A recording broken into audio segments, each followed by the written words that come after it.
No one in the basketball world expected the storm that was about to erupt, least of all Marcus Hale, the American NBA superstar whose arrogance had been tolerated for far too long.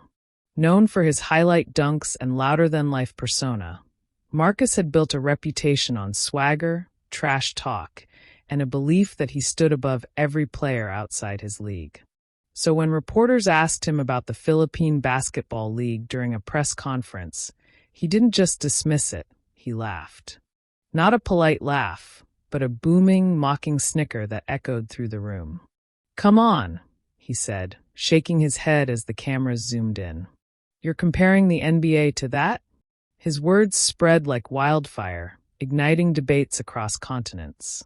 In the Philippines, where basketball isn't just a sport but a national heartbeat, the insult landed like a punch to the gut. Filipinos reacted instantly, some angry, some heartbroken, but most determined. The fire had been lit, and no one knew that Marcus Hale had just sparked the greatest basketball showdown of the decade. As the backlash swelled online, sports analysts added fuel to the fire. Clips of Marcus laughing trended worldwide, drawing reactions from fan pages, local leagues, and even international commentators. In Manila, the Philippine All-Stars, an elite group of the country's most skilled and battle-hardened players, watched the video in disbelief. To them, this wasn't just an insult to their league. It was an insult to their culture, their passion, and the generations of Filipinos who played under scorching sun, in barangay courts, barefoot or in worn-out sneakers, driven purely by heart. One of the All-Stars, Rafael "Rafa" Sanian, a rising Filipino phenom, felt the sting most. Ronaldo-sized in heart but Curry-sized in build, he had worked tirelessly to prove that Filipino skill transcended physical stereotypes. As he replayed Marcus's clip for the 10th time, something shifted inside him. He looked at his teammates and said quietly but firmly, "If he wants to laugh, let him. But he won't laugh last." Within days, the Philippine Basketball Federation drafted a bold, unprecedented idea, one that would push back against Marcus's mockery not with anger, but with action. The proposal, a full exhibition showdown between the NBA All-Stars and the Philippine All-Stars. At first, it seemed impossible. How could a local team convince the world's most powerful basketball organization to agree? But the momentum online was unstoppable. Millions of Filipinos rallied behind the challenge, turning it into a global movement. Sponsors saw opportunity, networks saw ratings gold, and fans saw history in the making. The NBA, sensing a publicity jackpot, accepted the offer, but with one twist. Marcus Hale would serve as captain and spokesperson for the NBA side. If the PBA wanted respect, they'd have to earn it directly from the man who mocked them. The stage was set. Tickets sold out in minutes. Manila buzzed like a festival ground. And somewhere in Los Angeles, Marcus smirked as he signed the contract. "This'll be fun," he said, unaware that destiny was already shifting beneath his feet. Training for the Philippine All-Stars was unlike anything they had faced before. Their coaches understood that beating the NBA wasn't just about size or athleticism. It was about strategy, discipline, and the unique Filipino brand of unpredictable creativity.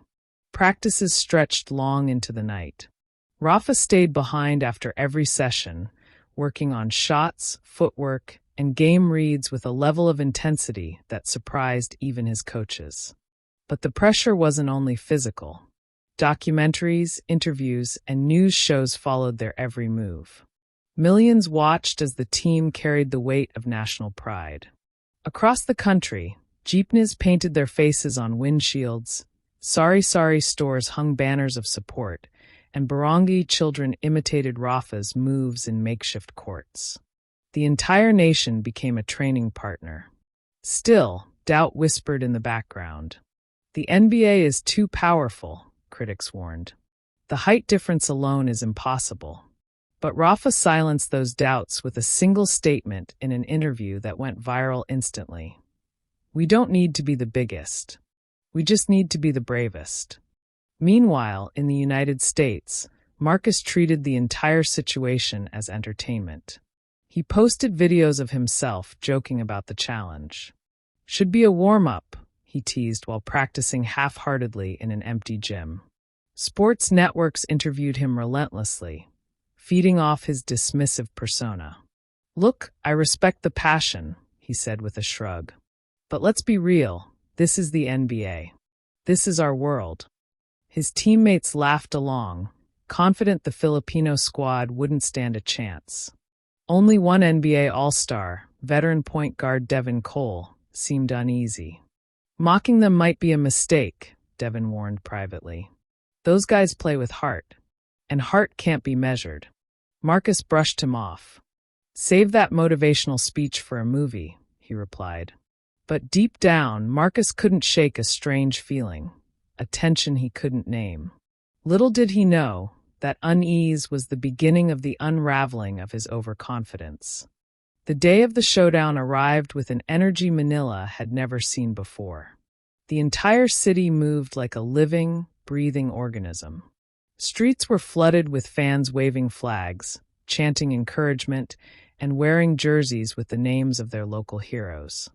The arena glowed like a beacon, thrumming with excitement so powerful it felt electrical. Inside the locker room, the Philippine All-Stars sat in a circle, heads bowed as Coach Marquez delivered a speech that would later become legendary. They see you as small, he said quietly, letting the words hang. So show them how big your spirit truly is. Rafa felt chills. This was no longer just a game. It was a declaration. When the team stepped onto the court, the roar of the crowd shook the building to its foundations. Cameras flashed. Broadcasters whispered dramatically. And then, from the tunnel opposite them, the NBA All-Stars emerged. Towering, confident, and led by Marcus Hale, who smirked at the Filipino team as though the outcome was already written. The opening minutes of the game were exactly what the critics predicted. The NBA All-Stars dominated with sheer physicality. Powerful drives, emphatic dunks, and suffocating defense. Marcus especially enjoyed the spotlight, throwing down an early alley-oop and beating his chest as the crowd booed. He cupped his hand to his ear, taunting the Filipino fans. "This is the league you thought could beat us," he shouted. But what Marcus didn't notice was that the Philippine squad wasn't panicking. They were studying. They were adjusting. Rafa, small compared to the NBA giants, analyzed every rotation, every defensive gap, every moment Marcus relaxed his posture. The tide was changing beneath the surface, invisible yet unstoppable. At the end of the first quarter, despite trailing by 12 points, the Philippine team walked to the bench smiling. Their assistant coach leaned in and whispered, "Now we've seen their strength. Time to show them ours." As the second quarter began, the atmosphere inside the arena shifted. The Philippine All-Stars tightened their defense, switching faster, anticipating plays, and forcing Marcus into uncomfortable shots. Rafa orchestrated the change, calling out rotations with a calm intensity that surprised even his teammates. On offense, the Filipinos unleashed their secret weapon, speed. Razor-sharp passes sliced through the gaps, fast breaks erupted like lightning strikes, and the NBA players struggled to keep up. The crowd exploded as Rafa nailed a deep three-pointer over Marcus, who stumbled backward in disbelief. The play instantly went viral. Announcers screamed, "Rafa Sanian is here to play." Marcus's smirk disappeared for the first time. He glared at Rafa, who simply jogged back with an expression that said, "We're not afraid." By halftime, the NBA lead had shrunk to just 5 points.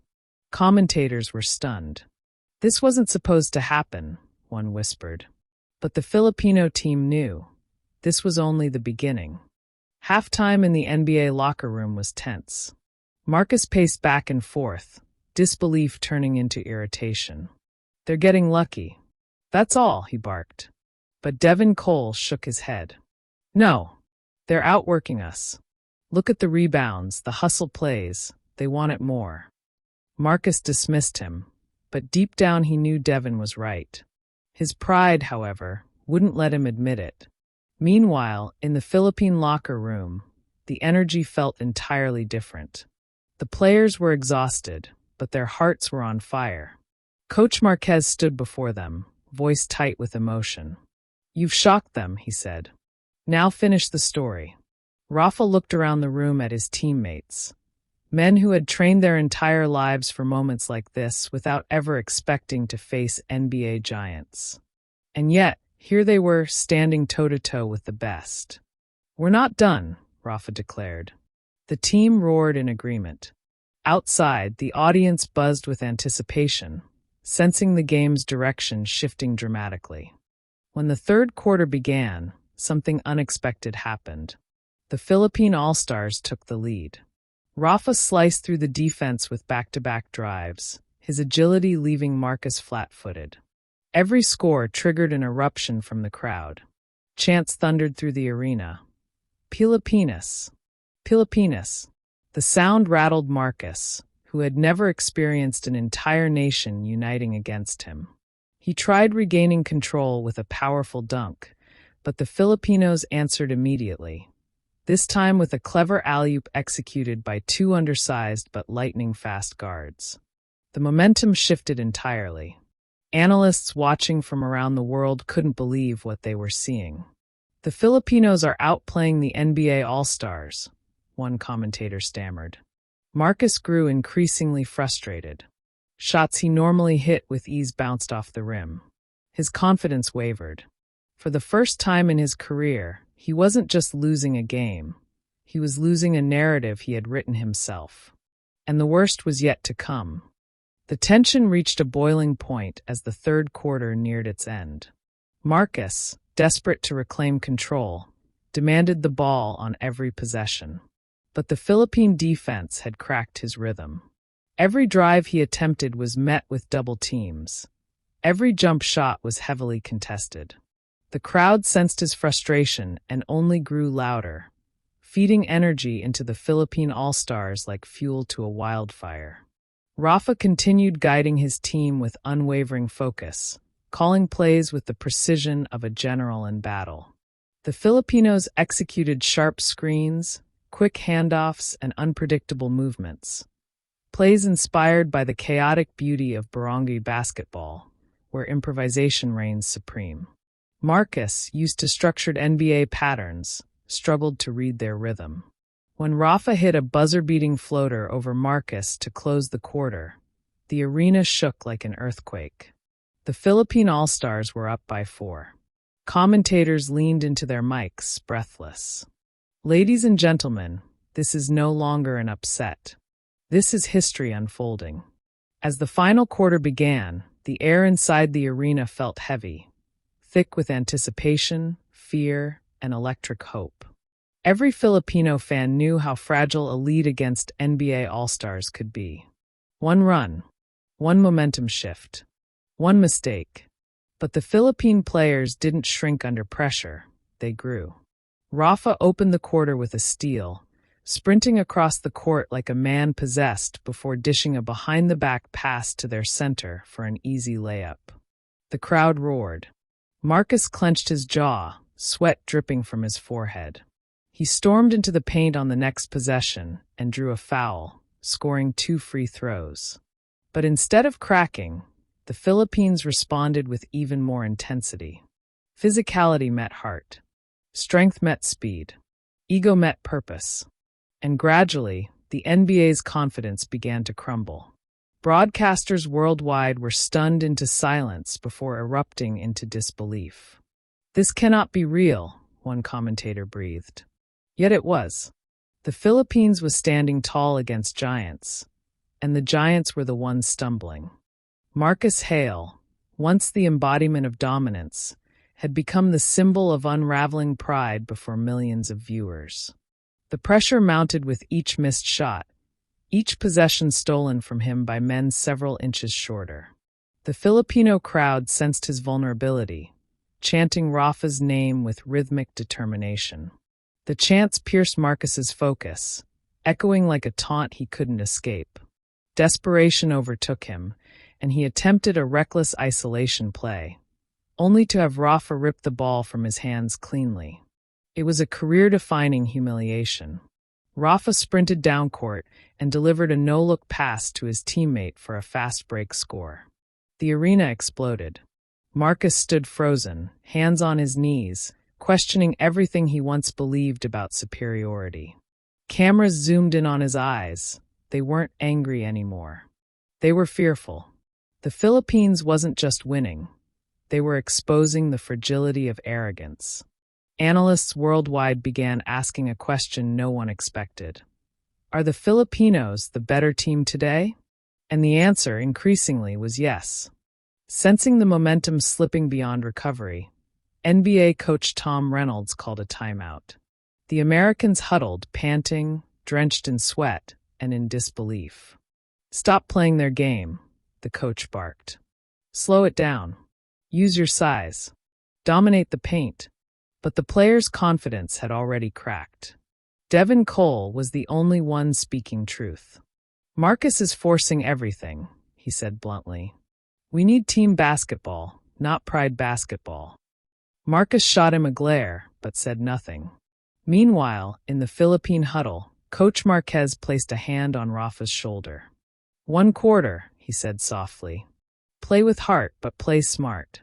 They're wounded, finish the job." Rafa nodded, eyes burning with quiet fire. The team rose, hands stacked together, shouting their mantra, "Laban Pilipinas." When they returned to the court, every Filipino fan stood with them. The clock ticked down. The stakes sharpened. This was no longer just a game. It was a battle for respect, dignity, and national pride. The final 6 minutes became some of the most intense minutes ever broadcast in basketball television history. The game turned into a duel between pure talent and relentless heart. Marcus attempted to bully his way into the paint, but the Philippine All-Stars swarmed him with fearless defense, drawing turnovers and forcing rushed decisions. Every possession became a war. On offense, the Filipinos played like a symphony, fluid, harmonious, unpredictable. Quick cuts. Backdoor screens.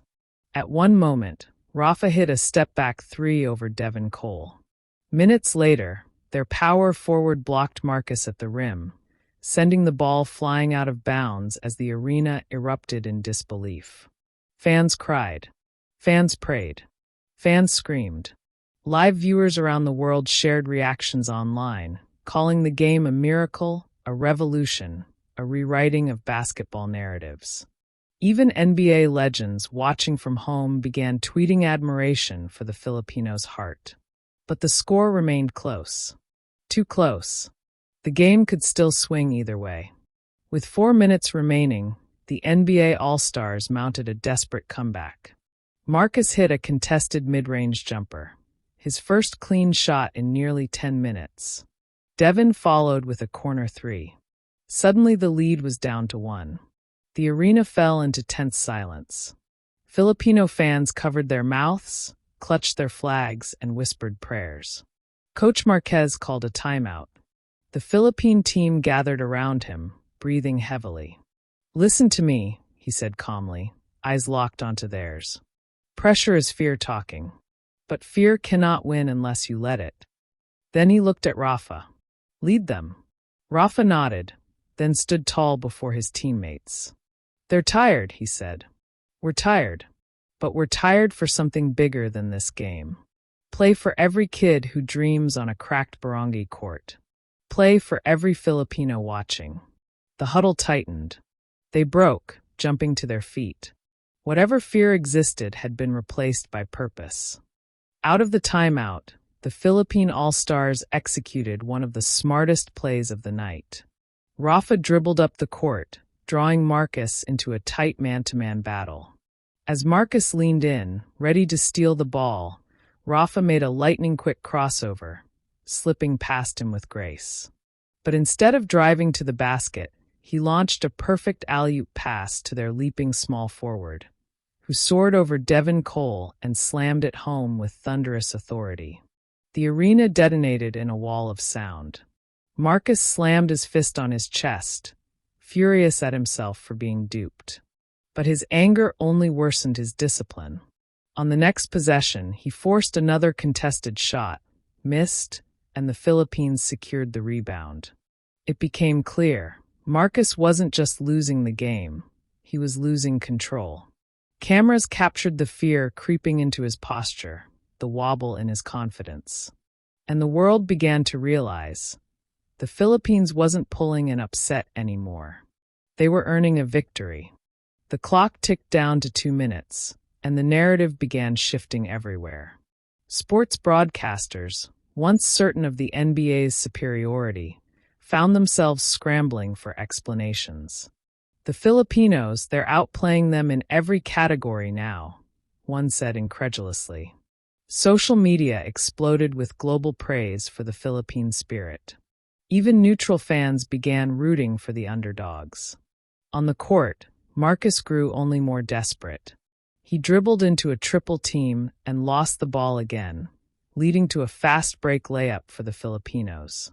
The scoreboard displayed a shocking sight. PHL 102, NBA 97.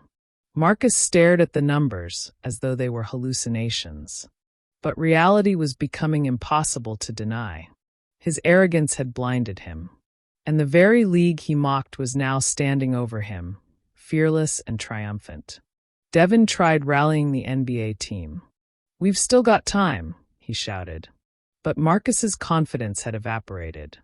The Filipinos smelled blood, and they refused to let history slip through their fingers. The NBA called a timeout, their final chance to salvage dignity. As Coach Reynolds drew up a play, Marcus struggled to steady his breathing. Everything he mocked, everything he dismissed, was now staring back at him in the form of a nation united. "Marcus," Devin said, touching his shoulder. "Forget pride. Just play basketball." But Marcus couldn't respond. Pride had led him here, and pride had betrayed him. Meanwhile, in the Philippine huddle, silence filled the space. Coach Marquez didn't yell. He simply looked at them with emotion shining in his eyes.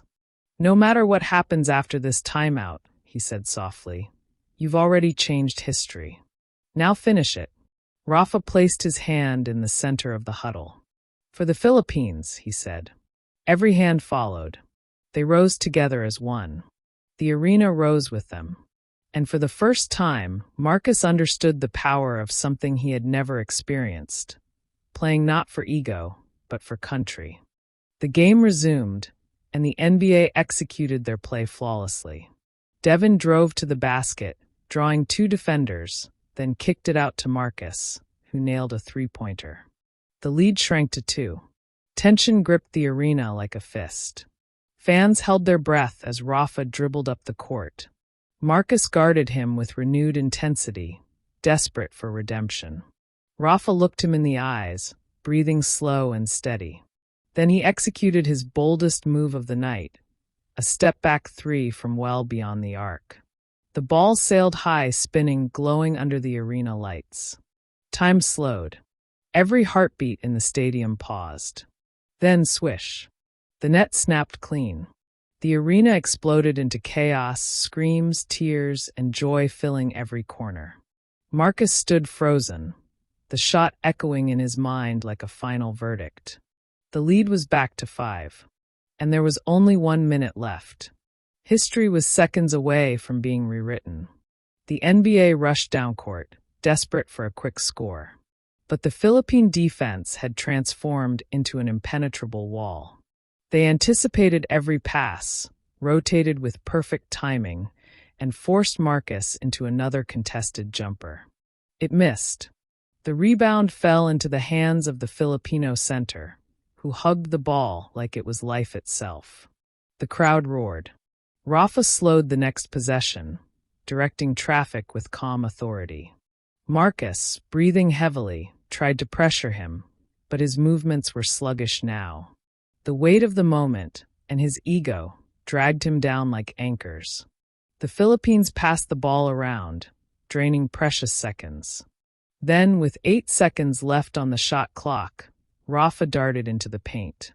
Instead of shooting, he kicked it out to an open teammate at the corner. The shot went up, bounced, then dropped. The lead grew to 8. The stadium erupted in uncontrollable tears and screams. Victory was no longer a dream. It was happening. The NBA players looked defeated, shoulders slumped, eyes heavy with disbelief. Marcus tried to ignite one last spark of hope, driving hard into the lane. But his layup rolled off the rim. The ball was rebounded by the Filipinos once again. The clock dipped under 30 seconds. Commentators around the world began to shout into their microphones. "This is unbelievable. The Philippines is about to defeat the NBA All-Stars." Social media flooded with reactions, praise, and stunned emojis.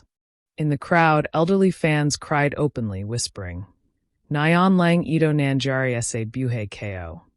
Meanwhile, Filipino youth watching from barangays cheered like their future had just been rewritten.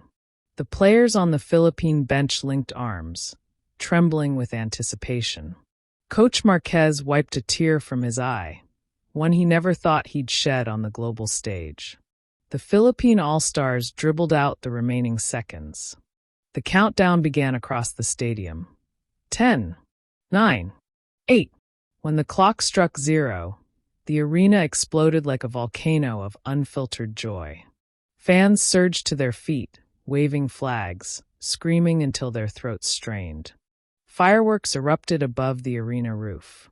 Players embraced one another, crying, laughing, screaming. The Philippine All-Stars had done the impossible. They had defeated the NBA All-Stars.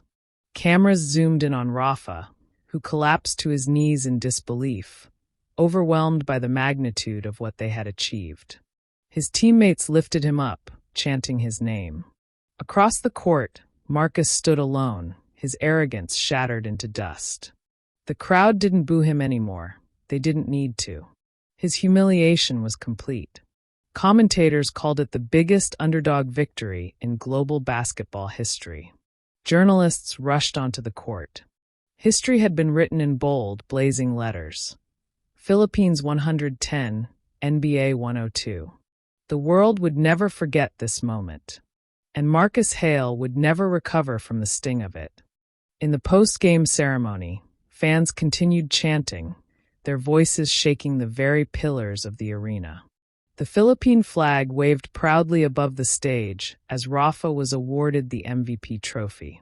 Tears streamed down his face as he held it aloft, dedicating the victory not to himself, but to every Filipino who had ever been underestimated. Reporters shoved microphones toward him. "What do you say to the world after beating the NBA All-Stars?" one asked. Rafa smiled softly. "Respect every league," he said, "because heart doesn't come from height. It comes from home." His answer went viral instantly, becoming one of the most shared sports quotes of the decade. Meanwhile, Marcus approached the microphones with a defeated posture. His swagger was gone. His usual grin replaced with humility. "I was wrong," he said quietly. "I disrespected something I didn't understand. They earned this. All of it." It was the first sincere thing he had said in months. But the story didn't end that night. The victory sent shockwaves through the global basketball community. Analysts dissected every moment of the game, praising the Filipinos' heart, strategy, and resilience. Headlines around the world hailed it as the miracle in Manila and the greatest upset in basketball history. Basketball programs in Europe, Asia, and Africa referenced the game as proof that passion could compete with power. Even the NBA released an official statement acknowledging the historic significance of the match. In the Philippines, celebrations lasted for days. Street parties filled Manila. Barangay courts overflowed with children imitating Rafa's iconic step-back three. The nation felt united in a way that transcended sports.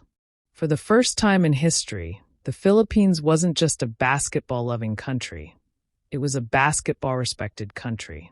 And at the heart of it all was a team that refused to bow to giants. Marcus Hale faced harsh criticism from the media, but something within him shifted that night. He reached out privately to Rafa, asking to meet. Rafa accepted. They sat inside the quiet arena the following morning, the echoes of last night's cheers still lingering faintly in the air. Marcus sighed heavily. "I let my ego blind me," he admitted. "But watching your team, it reminded me why I fell in love with basketball in the first place." Rafa nodded. "It's not about proving someone wrong," he said gently. "It's about proving something to yourself." Marcus stared at the court, the same court where his pride had crumbled. "Teach me your style," he said suddenly. Rafa smiled. "It's not something you learn," he replied. "It's something you feel." The two shook hands, beginning a friendship that no one could have predicted, one built not on rivalry, but on respect. In the months that followed, basketball clinics across the Philippines saw record-breaking attendance. Young athletes trained harder than ever, inspired by the victory that told them their dreams were not impossible. International scouts began attending Philippine tournaments, seeking the next Rafa Santillan. Even the NBA expanded partnerships with Filipino organizations, hosting developmental programs and exhibition games in Manila. The world had opened its eyes. But for Rafa, life remained simple. He continued training with his team, speaking humbly in interviews, and emphasizing that their victory wasn't his alone. "We did it together," he always said. "We won because we believed we could." His humility became legendary. Meanwhile, Marcus underwent a transformation of his own. His game evolved. His attitude softened. And every time he spoke about basketball, he mentioned the Filipinos who taught him the meaning of heart. A year later, a documentary about the game, titled Heart Over Height, premiered to global acclaim. The film featured interviews with players, coaches, fans, and analysts, including Marcus Hale himself. It explored not just the game, but the cultural forces behind it, the passion of Filipino basketball, the underdog spirit, the beauty of skill overcoming size. One scene showed Barangay kids playing barefoot, shooting on a rim made from a bent motorcycle wheel. Another featured elderly fans cheering from tiny living rooms during the national broadcast. The documentary ended with Rafa saying, "Basketball is more than a sport in the Philippines. It's a language." And that night, the world finally understood us. Audiences worldwide were moved to tears. The story had transcended basketball.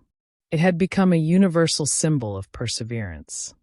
Years passed, but the memory of that night never faded. It lived in murals painted across Manila, in jerseys worn by children, in chants echoing through every court in the archipelago. The Philippine All-Stars were honored at national events, their story taught in sports academies as a testament to courage. Marcus Hale eventually returned to Manila, not as a rival, but as a supporter. He hosted training camps, partnered with local coaches, and helped fund programs for underprivileged Filipino youth. During a ceremony honoring both teams, Marcus spoke softly into the microphone. "The night I played in Manila changed me," he said. "It taught me that greatness comes in many forms. And sometimes the greatest lessons come from those we underestimate." The crowd applauded, not out of pity, but out of respect. Redemption had taken root. And yet, the true legacy of the game was not the upset itself, but what it awakened. It reminded the world that passion can challenge power, that heart can rewrite headlines, and that respect must be earned, not assumed. The Philippines continued to grow as a basketball nation, producing new talents, new icons, new dreams. Rafa eventually retired as a legend, but he never forgot the night that changed everything. "We weren't fighting giants," he said in one interview years later. "We were fighting doubt, and we won." Today, the story of the Philippine All-Stars defeating the NBA All-Stars remains a symbol of hope for every underdog in the world. A reminder that even when the world laughs, the brave can still rise. And somewhere in a crowded Manila court, under flickering lights, a young kid dribbles a ball, dreaming of a moment when he too might shock the world, just like the heroes who came before him.